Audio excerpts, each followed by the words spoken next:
Today, in almost all parts of the world where there's some sort of conflict going on, you'll find, in this modern era of the internet and social media, people attempting to put their side of the argument over to the various factions. However, in decades gone by, this was mainly done by clandestine broadcasters and was very popular as recent as the 1990s and beyond. The real heyday was the 1960s, with many stations being born out of the Tibet conflict or the Vietnam War, but there's lots of information already out there. So I thought I'd take you on a journey today back to the late 1980s and look at some of the most talked about clandestine broadcasters of that time. Many stations broadcast with only very low power, highly irregular and unpredictable schedules, and on variable frequencies, and very few broadcast in English. This meant that it was a challenge to log some of them. In the past, it was much easier to hear certain clandestine stations in Britain, as there were 3 powerful and highly professional stations broadcasting to Spain and Portugal. With the return of democracy in both these countries in the mid-1970s, the stations closed down voluntarily, but for a while Radio Portugal Libre, Radio España Independiente and Radio Euskadi, the voice of the Basque underground, could be heard clearly every day. All of these stations were pro-socialist, the first 2 almost certainly coming from transmitters in Eastern Europe. Radio Euskadi, which used to sign on with announcements in Spanish, English and French, as well as the Basque language, announced a PO box in Paris, although it was widely believed that the transmitters were in South America, possibly Venezuela. By the end of the 1980s, with the situation in Western Europe more stable, you had to look further afield to hear clandestine broadcasters. The Gulf War gave rise to such stations, with anti-Iranian stations broadcasting from Iraq and anti-Iraq stations broadcasting from Iran. The situation in Iran was difficult, as apart from anti-Iranian, pro-Iraqi stations, there were also anti-Iranian, pro-monarchist stations who were likely broadcasting from Egypt, and anti-Iranian, pro-communist stations coming from Afghanistan or possibly the Soviet Union. As if that wasn't enough, the Iranians reciprocated with pro-Islamic, anti-communist stations broadcasting to Afghanistan. Another area of the world where clandestine stations were active was North Africa and particularly Libya. An anti-Gaddafi station called The Voice of the Libyan People could sometimes be heard in Britain, though it was heavily jammed by Libya. Libya itself was responsible for several of these stations. Most were short-lived and either anti-Jewish, anti-Tunisian or anti-whoever Libya was arguing with at that time. One, however, which was on the air for a long time, called itself Chadian National Radio, despite the fact that it wasn't even in Chad. It could be heard virtually every evening with sometimes quite good reception on the odd frequency of 6009 kHz. Programmes were a mixture of French, Arabic and Chadian local languages and were believed to be anti-Chadian government in nature. There was also a lot of African music broadcast. It can often be quite difficult to decide what the definition of a clandestine station is. A true clandestine is probably best described as one broadcasting from a secret location within the intended country of reception. There were, however, very few of these around for obvious reasons.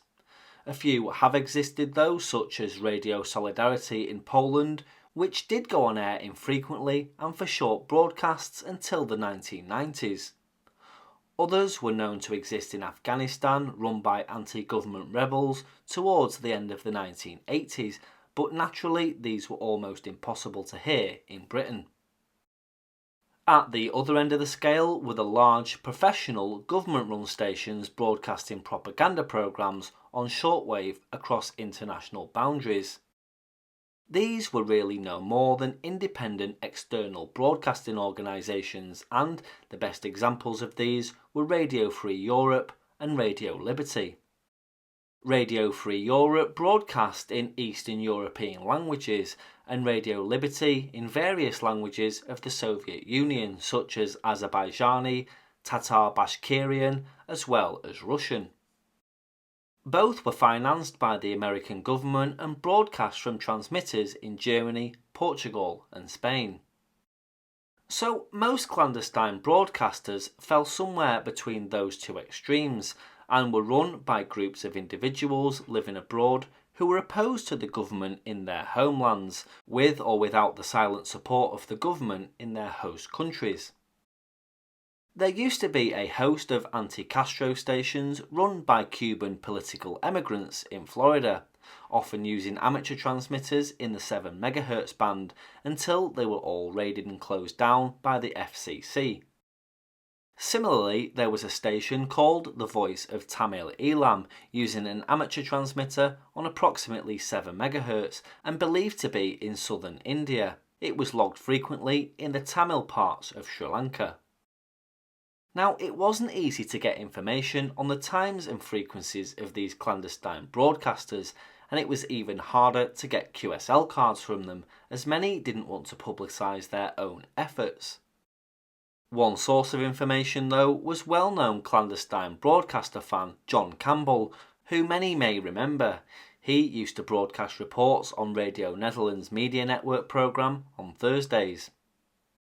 One clandestine that many British radio amateurs would have heard without realising what it was the Voice of Liberation of Iran, which broadcast daily in Farsi on 7080 kHz in the middle of the 40 metre band. They also had a transmitter on 9027 kHz, and both were very strong. This was one of the pro-monarchist stations mentioned earlier and was likely located in Egypt. By the early 1990s, political changes and peace agreements brought two former anti-government secret broadcasters in Central America into the ranks of legitimate operations. A number of years earlier, Radio Miscut was an anti-Sandinista station purporting to speak for the Mosquito Indians. It was off the air during the last years of the Contra War but returned in 1992, or at least a station using the same name did. North American DXs began hearing the station in late 1991 on 4560 kHz, but it later appeared on 5560 kHz. Oddly, it announced a frequency of 5970 kHz, and it was heard around 1100 hours and again from 0300 to 0600 hours, broadcasting from Puerto Cabezas. Radio Venceremos, the main clandestine station of the Farabundo Marti National Liberation Front, also became a legal broadcaster at the same time and even tried to sell advertisement time. Though its sister station, Radio Farabundo Marti, was using FM only, Radio Venceremos continued to be heard on shortwave, usually around 0200 hours, operating on 6700 kHz. Oddly, through all the years of civil war in El Salvador, the government station Radio Nacional was on shortwave only once or twice, and then only for a few days each time, whereas the opposition stations were almost continuously active over a period of several years. And finally, there's the anti-Castro station, La Voz de la Federación Mundial de Expresos a Político de Cubanos, quite a mouthful. It transmitted on 7080 kHz a few times in 1991 before being located and closed down by the FCC, but it returned in early 1992. It was being heard on a limited schedule, seemingly Fridays only from 0130 hours to 0145 on 7417 kHz, with an anti-Castro speech in Spanish and many station identification announcements. The last anti-Castro clandestine was La Voz del Cuba Independiente y Democrática, funded by Cuban exile groups and was believed to be broadcasting from Guatemala. The political environment settled throughout the 1990s for the most part, or at least compared to previous decades, and the number of clandestine broadcasters began to fall. Nowadays, the internet and social media has a lot to answer for, but there are still plenty of clandestine stations around. One example was born from the Syrian civil war, which has been going on since 2011. Radio stations are used for political propaganda, and Radio Al-Kul was founded by Syrian refugees and broadcasts from Istanbul for both Syria and displaced Syrian nationals living abroad.